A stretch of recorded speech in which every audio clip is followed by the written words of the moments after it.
करुणा के सागर सम्यक संबुद्ध महर्षि वाल्मीकि जी, संत गुरु रविदास जी, संत कबीरदास जी, गुरु नानक देव जी, ज्योतिबा फूले जी, सावित्रीबाई फूले जी, फातिमा सेठ जी, पेरियार ईवी रामास्वामी नायकर जी, नारायण गुरु जी, साहू जी महाराज, डॉक्टर बाबा साहेब अम्बेडकर, ललई सिंह यादव, बाबू जगदेव प्रसाद कुशवाहा, रामस्वरूप वर्मा एवं मान्यवर कांसीराम सहित बहुजन समाज के सभी महापुरुषों के चरणों में कोटि कोटि नमन करते हुए मिशन जय भीम की पूरी केंद्रीय टीम और अलग अलग प्रदेशों से मिशन जय भीम के आए हुए क्रांतिकारी सेनानियों और समाज के अलग अलग हिस्से से अलग अलग संगठनों से आए हुए सभी साथियों को मैं विनम्र नमो बुद्धाय करता हूं, क्रांतिकारी जय भीम करता हूं। ये जो सफर है बहुजन आंदोलन का, मिशन जय भीम का, इसको लेकर हम क्यों चल रहे हैं, कौन से वो कारण हैं, इसमें बड़ा लंबा चिंतन रहा। बहुत सारे साथियों ने मिलकर समाज के दुख दर्द और तकलीफों पर, होने वाले अत्याचारों पर, हाथों से छीन रहे रोजगार पर, दोबारा लौटती गुलामी पर गहन चिंतन और मनन के बाद ये तय किया कि जब तक मैं रहेगा तब तक हमारा सर्वनाश रहेगा। इसी वजह से डॉक्टर बाबा साहेब अम्बेडकर जी ने भारत का संविधान लिखा और उसकी प्रस्तावना लिखी। उसकी शुरुआत उन्होंने की वी द पीपल, हम भारत के लोग। उसी भावना के साथ हम सब ने मिलकर शुरुआत की है मिशन जय भीम के माध्यम से कि हम वी द पीपल के सपने को साकार करें। लेकिन मैं एक चेतावनी सबको देना चाहता हूं, आप व्यक्ति पूजक मत बनिए। जब जब हम किसी समाज के नेता को की पूजा करने लगे, उस नेता का गुणगान करने लगे, तब तब मिशन पीछे छूट जाता है। तो कृपया मेरे नाम के नारे न लगाए, मेरा ज्यादा गुणगान ना करें। हमारे पास इतने महापुरुष हैं, हमारे नेता स्वयं डॉक्टर बाबा साहेब अम्बेडकर हैं।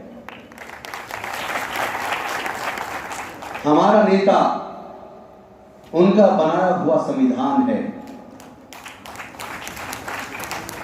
और हमारे नेता समाज के कोने कोने में फैले हुए बहुजन महापुरुषों के आंदोलन को अपने कंधे पर लेकर चल रहे वो सब लोग जो अपने जीवन का बलिदान देकर इस मिशन को जिंदा रखे हुए हैं, वो हमारे नेता हैं। मैं उन सबको सैल्यूट करता हूं।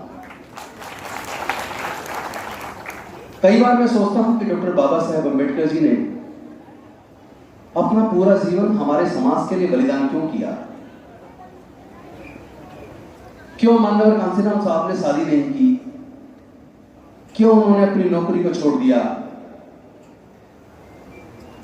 क्यों उन्होंने अपने परिवार को छोड़ दिया? क्यों उन्होंने भी अपना पूरा जीवन इस बहुजन मिशन को दे दिया? जब उनको मैं याद करता हूं तो मुझे लगता है कि यह मंत्री की कुर्सी बहुत छोटी है।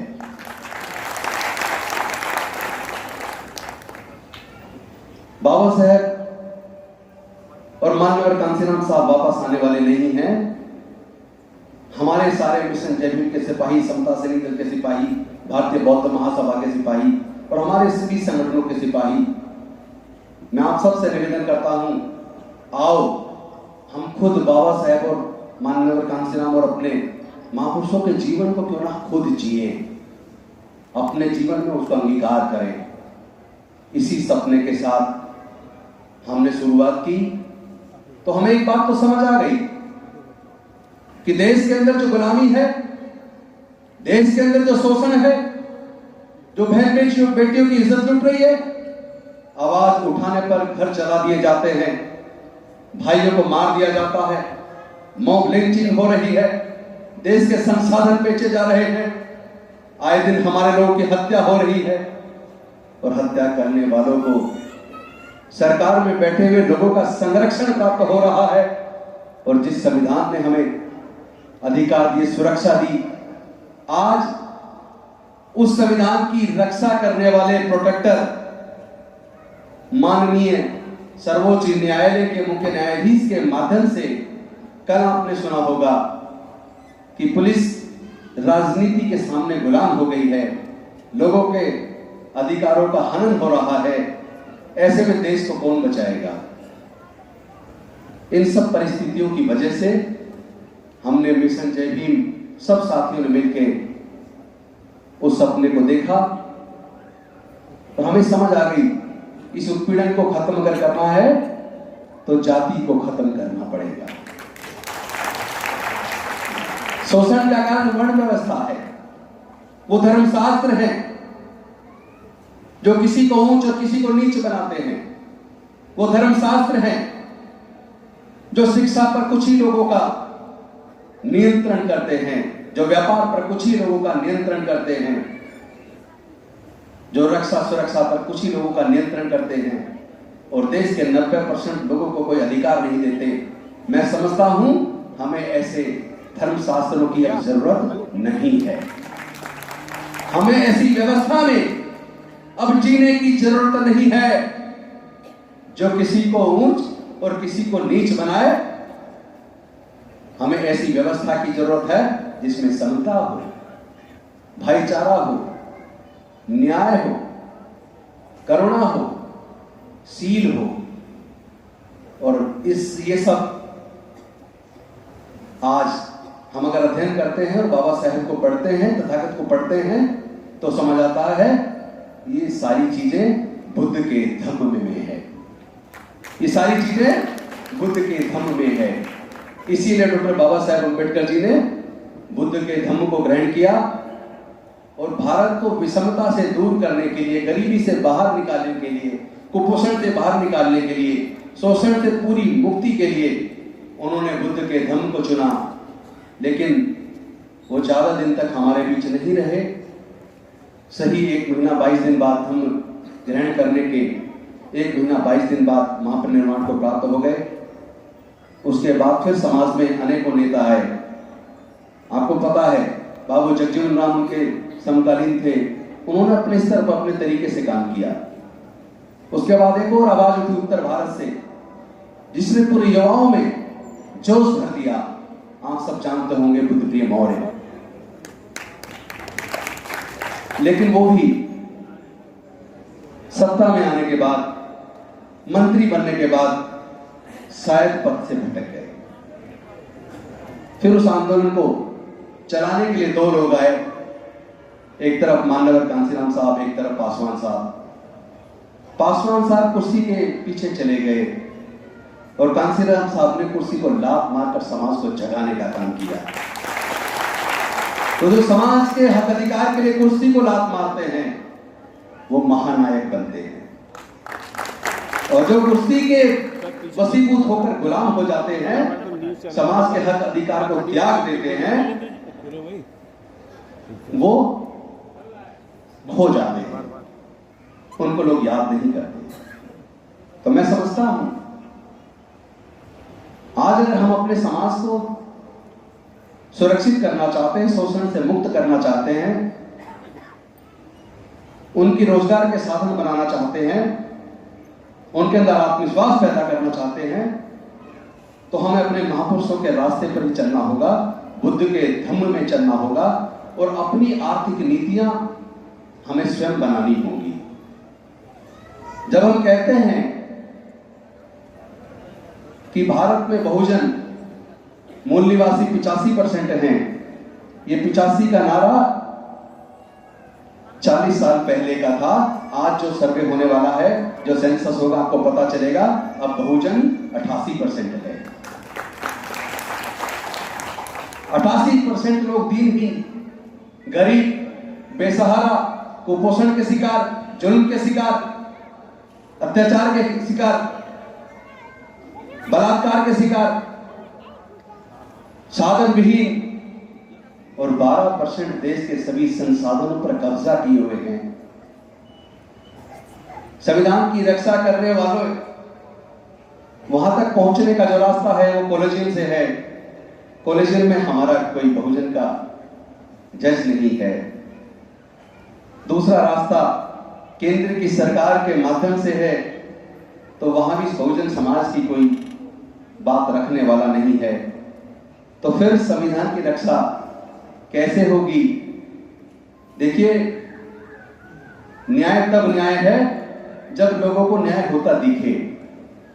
न्याय केवल बोलने से नहीं होगा। जजमेंट, जुडिशियस जजमेंट तब है जब लोगों को उस जजमेंट के बाद ये महसूस हो कि हमें न्याय मिला है। तो ऐसे हालात में हम अपने लोगों को आत्मनिर्भर कैसे बनाएं? ऐसे हालात में हम अपने लोगों को शोषण से मुक्त कैसे करें? जब हमने पूरी टीम ने मिलकर इस पर अध्ययन शुरू किया, पूरे देश का भ्रमण किया, बुद्धिजीवियों से चर्चा की, समाज के लोगों को जागरूक किया, तब सबको महसूस हुआ कि मिशन जय भीम की भी जरूरत है और भारत को पुनः बौद्ध में भारत बनाने की भी जरूरत है। तभी हम लोगों ने एक नारा दिया, और मैं चाहता हूं वो नारा आप मेरे साथ बोले। जाति तोड़ो, जाति तोड़ो, जाति तोड़ो, जाति तोड़ो। इसी सपने के साथ बौद्ध में भारत का निर्माण करने के लिए 14 अक्टूबर 2020 को दीक्षा भूमि में हमने संकल्प लिया कि हम भारत को बौद्ध में बनाने में ईमानदारी से अपनी भूमिका निभाएंगे। और हमने तय किया अशोक विजयदशमी 2025 को 10 करोड़ लोगों के साथ हम लोग अपने महापुरुषों की बहुमूल्य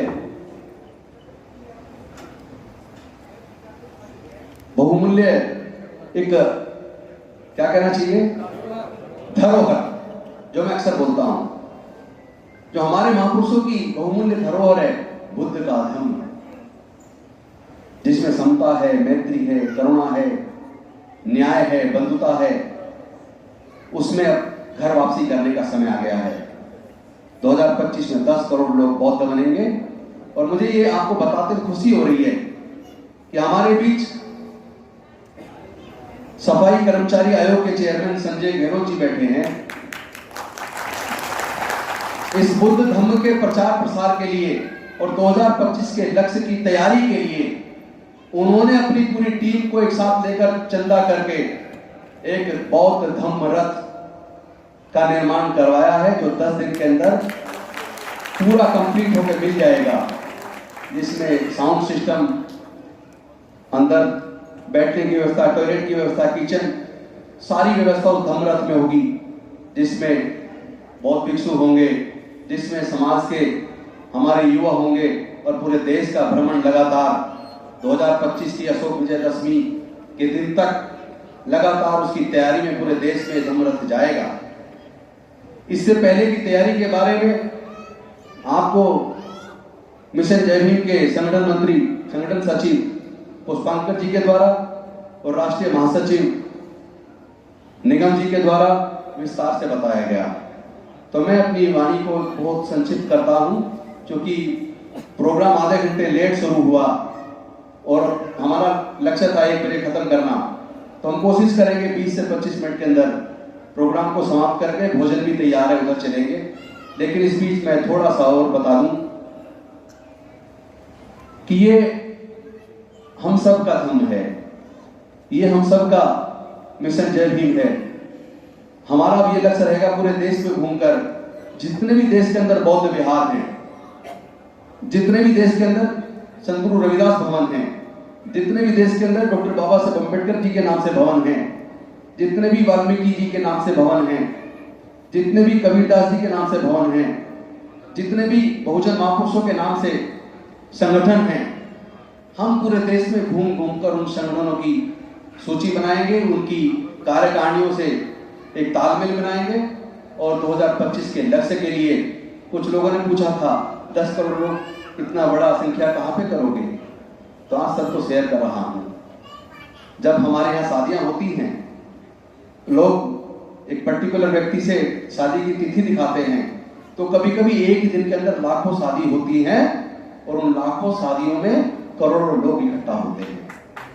होते हैं नहीं होते? तो जिन स्थानों पर शादियों के लिए वो करोड़ों लोग इकट्ठे होते हैं, उन्हीं स्थानों पर बौद्ध धर्म की दीक्षा के लिए, अपने बुजुर्गों की सांस्कृतिक विरासत में वापस आने के लिए उन्हीं स्थानों को हम लोग बुक करेंगे। उसकी पूरी तैयारी चल रही है और आप सब लोग यहाँ जिस ऊर्जा के साथ, ऊपर भी पूरा पैक है, नीचे भी पैक है, कोविड का नियम का पालन करते हुए हम लोग इस प्रोग्राम को आयोजित कर रहे हैं। मुझे बड़ी खुशी हो रही है। बस अब एक ही बात है कि राजनीति में आने का सोचा नहीं था, बाई चांस आना हो गया। जब आ ही गए हैं तो क्यों ना हम राजनीति को समाज के विकास का एक हथियार बना दें। क्यों ना इस राजनीतिक कुर्सी के माध्यम से हम बाबा साहब के बौद्ध में भारत का सपना साकार करने में अपना जीवन लगा दें।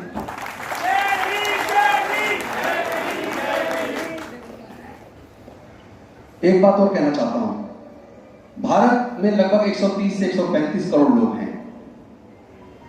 इस 130 से 135 करोड़ लोगों में 110 से 115 करोड़ बहुजन हैं।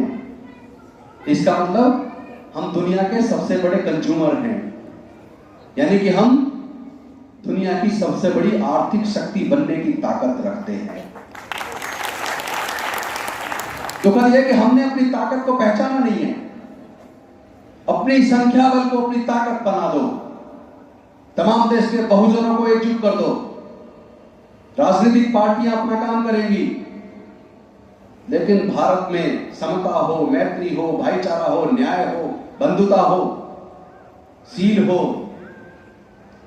करुणा हो, इसके लिए हम तमाम बहुजन संगठन एकजुट होकर एक मिनिमम कॉमन प्रोग्राम बनाकर, हमें अगर एकजुट हो गए फिर हमें किसी से लड़ने की जरूरत नहीं पड़ेगी, क्योंकि जो लोग एकजुट होते हैं उनके ऊपर कोई हमला नहीं करता। लेकिन ध्यान रहे, दुनिया में जातियां नहीं है, कुदरत ने जातियां नहीं बनाई। कुदरत ने जातियां नहीं बनाई। अमेरिका में जातियां नहीं है, फ्रांस में जातियां नहीं है, जर्मनी में जातियां नहीं है, इंग्लैंड में जातियां नहीं है, जापान में जातियां नहीं है, चाइना में जातियां नहीं है, ऑस्ट्रेलिया में जातियां नहीं है। जातियां केवल भारत के सब कॉन्टिनेंट में हैं, और जिन लोगों ने जातियां बनाई उन्होंने देश के सारे संसाधनों पर कब्जा कर लिया। तो अगर हमें अपना हक चाहिए तो हमें ये जातियां तोड़नी पड़ेगी। हम इन जातियों को तोड़ेंगे, हम इस जाति व्यवस्था को खत्म करके एक समता मूलक समाज का सपना जो बाबा साहब ने देखा था, उस सपने को साकार करेंगे। आओ हम लोग मिलकर अपने समाज को सशक्त बनाने के लिए अपनी संख्या को हथियार के तौर पर इस्तेमाल करते हुए एक आर्थिक शक्ति का आगाज करें। उत्पादन का काम हम करते हैं, निर्माण का काम हम करते हैं, तो फिर हम अपने पैसे को बाहर जाने से रोक सकते हैं। ऐसी कौन सी चीज है जिसका उत्पादन हम न करते हो? ऐसी कौन सी चीज है जिसका निर्माण हम न करते हो? हम बाहर से सामान खरीद रहे हैं। जब उत्पादन भी हम कर रहे हैं, निर्माण भी हम कर रहे हैं, तो अपने लोगों के घरों तक उसी क्वालिटी की चीज को पहुंचाने का काम एमजेबी एंटरप्राइजेस के माध्यम से भविष्य में करने वाले हैं। आपके घर में फ्रिज होगा, एसी होगा, कूलर होगा, टीवी होगा, आपके घर में पानी की लाइन होगी, सीवर की लाइन होगी, बहुत सारी चीजें जो खराब हो जाती हैं, तो आप किसी न किसी मैकेनिक को बुलाते हो ना। आपका फ्रिज हो जाएगा खराब तो आप फ्रिज ठीक करने के मैकेनिक को बुलाएंगे। आपका एसी खराब होगा, आप उसके मैकेनिक को बुलाएंगे। आपकी गाड़ी खराब होगी, आप उसके मैकेनिक को बुलाएंगे। और मैकेनिक 100 में से 98% इन बहुजनों में से मिलेंगे। गलत तो नहीं कह रहा हूं? तो हम इनको एम्पेनल करेंगे। जो अलग अलग तरह की स्किल वाले लोग हमारे समाज में मौजूद हैं, उनको हम एम्पेनल करेंगे। और किसी का भी अगर एसी खराब हो, किसी का भी अगर पानी की लाइन खराब हो जाए, किसी को सफेदी करानी हो, किसी को कारपेंटर का काम कराना हो, एमजेबी एंटरप्राइजेस के एक हेल्पलाइन नंबर बहुत जल्दी जारी करेंगे।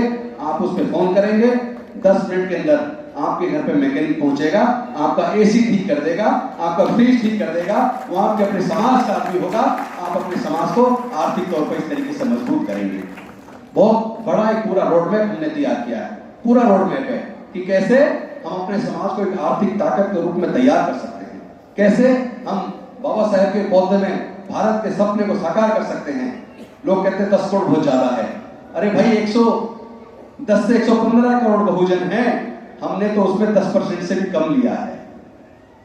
अगर 10% भी हम अगर लें तो वो 1 करोड़ 10 लाख से भी ज्यादा बैठता है।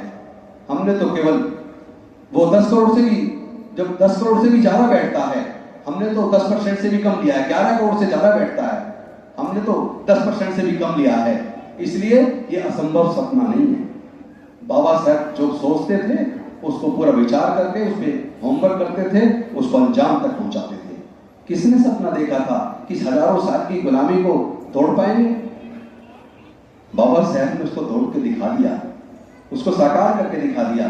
तो अगर हम बाबा साहब के बच्चे हैं, अगर हम भीम सिपाही हैं, अगर हम मिशन के प्रति ईमानदार हैं, तो हम आर्थिक ताकत बन के दिखाएंगे। हम